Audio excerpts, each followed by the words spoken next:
First, just want to thank Coach Harper and the Lady Vols for hosting us. This was super helpful to what we're trying to do in another step to prepare for Paris. That's the first thing. And in terms of the team, we just had a couple days of work together.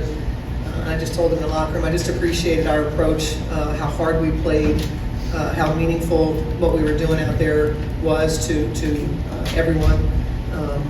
Playing team basketball, a lot of assists on 29 assists on 35 field goals, 34 fast break points. Just playing off our defense, continuing what we started over in Sydney at the World Cup. I think there's a mic too, right? Diana, it's in a Connecticut uniform, you didn't always get the greatest reception from Tennessee fans, but in a USA uniform, there were a lot of cheers. Just, were you expecting that? And how different, I know y'all stayed downtown Knoxville, how different is Knoxville than when you were playing here as a college student? Oh man, the city's grown. You have a different appreciation when you get a little bit older. Obviously, in a Connecticut jersey, I think at that time the rivalry was pretty hot. And now looking back on it, it made us a better team, a better player on both sides. So coming in here tonight, it felt really cool. A lot of memories. And like I said earlier, this is where basketball started for women with Pet Summit and the foundation that they set for all of us. And like Coach said, to have an opportunity to come here and play against this team and, in front of these amazing fans, we're just really grateful, and it was cool. Knoxville's a cool little city. I wish I would have got recruited here.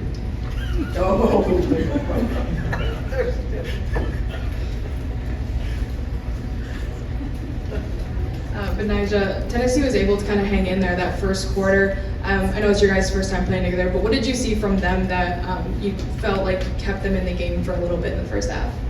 I think just their confidence. They didn't come out and back down. They knew who they were going against, and they gave us their all. And it took us a little bit of time to get adjusted, but we eventually found our way. They rebounded. Really gave multiple attempts. I thought that was big. Once we cleaned that up, we got a little more momentum. Yeah, but I hear that. For Diana and for Cheryl, first time that Brittany's been back in a USA jersey, she got quite the nice reception. This is a fairly Republican state. Was it nice to see the basketball fans give her that reception and to appreciate her being back on the court again in USA jersey? Yeah, I think at the core of it, no matter which party you support, definitely support an American coming home. And we know what BG's gone through. And for her to continually show up and put on the jersey and give it her all, I think it speaks volumes of who she is and how much she appreciates what was done to get her home. And I think she's trying to repay it every single day by being on the court and the stuff she's doing off the court. That's a huge burden, and she's willing to carry that. You're welcome to come back. I didn't want to come up front here. Coach, Rekia Jackson, of course, has some USA basketball experience, not with the national team, but I'm seeing early predictions on draft order and draft picks, and I'm not seeing her in the top 5, even the top 10, even the top 12. I don't know if for her, and I'll ask her, that was sort of on her mind tonight, but she looked to me like she could be WNBA ready in April. Yeah, I honestly think those publications and those, the experts, so to speak, do a terrible job in mock drafting. So I don't think it's a reflection, and I would tell Rekia Jackson to pay no mind to that and just go hoop it in your final season, and then things will work out. And I certainly, the draft is just so interesting in terms of who's going to be in the draft. But she's a quality player, and as I told her at the end, that we'll be seeing her soon in the WNBA, regardless of what position that she's drafted. Diana, two-parter. You made the joke about hoping that you would have got recruited by Tennessee. Would you have gone to Tennessee or considered it? And also, yeah. You said you would have? No. And Part two? Yeah, part two. Who was the best player you ever defended at Tennessee during your college career? Gwen Jackson was so tough in college and in the WNBA.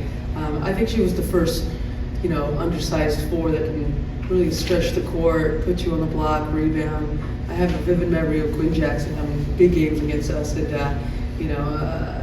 there's obviously catch, you can go down the line, but I think for the most part of my career, Quinn Jackson was probably gave us the most problems. Betnijah, you and Rakia go way back. What did it mean to you to get to play against her tonight, and how impressive you've been with just her development throughout college? Yeah, she's my god sister, so I've known her for quite some time. And to just see the growth that she's had since she's entered college and to this moment now, having experience with USA basketball, playing against us, going out and doing what she did tonight, is really exciting to see. Coach, from coach to coach, what can you tell me about your level of respect for Coach Harper, who tries to get an organization back to a place it once was with so much rich history? Well, I think about, you mentioned the heavy lift, or, the ability to get a program that was led by, such a legend and was, women's basketball, defined women's basketball. It's hard to do. And I think that, Kelly's worked really hard. Obviously, she knows the culture. She's been here for a long time. So I've enjoyed seeing her kind of get her feet under her and kind of getting things going. And that's a good basketball team. I think they're going to win a lot of games this season. Diane? On a broader note, women's basketball popularity has grown tremendously in recent years. Issues like player rights and fair pay have traditionally struggled to keep up. Is there anything that fans can do to help advocate for better player protection and keep moving the needle forward? Yeah, the fans are what makes the game. Today's great crowd, buying merchandise. And I think we need to see a little carryover into, we love our college basketball. How do we make sure those fans love the WNBA? It's the same players. Keep talking about Rakia Jackson. I hope the volunteer fan base follows her to whichever team she goes to.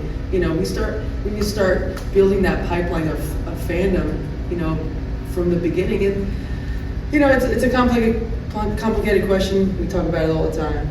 There's so many layers to it. Hopefully one day a big organization that, owns the basketball league steps up.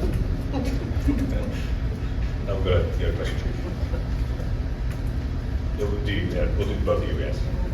Diana, you had those 3 3-pointers in the first quarter, but then had less production in that area. How do you think the defense adjusted to you? You make a couple, they get a little bit tighter, so you try to do some other things to help the team. But like Coach said, when you wear the USA jersey, it's whatever you have to do to make the team better. And different moments call for different things. So they did a good job. To follow up on that, going through this again, does it get old? Do you savor it more at this stage of your career? And you mentioned doing what's needed. You're still knocking down threes like always.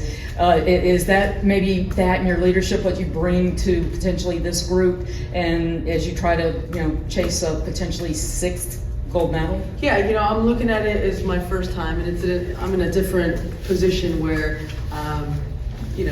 And the last couple of them I did it with my peers, and now I'm doing it with B and players that I'm not that familiar with. So it's nice to build that chemistry, know who they are off the court, and that always helps you when you're in the game. And it's always an honor when you get the call. I've always taken it, and if I'm ready, and I get that opportunity, it'll be nice. Yep, we'll end with you there on the end. Diana, you talked about seeing Rakia in the WNBA. Yeah. What do you think makes her such a valuable player to Tennessee and then at the pro level as well? Yeah, when you talk about her size, the way she can shoot the basketball, the way she can move, we talk about basketball being positionless, and I think she fits that really, really well. And she just puts her head down, keeps working. Like Coach Reeve said, don't listen to the noise, because those things at the end of the day really don't matter. It's how much do your teammates respect you, your coaches, and she's going to take this team really far this year. Thanks, everyone. Appreciate it.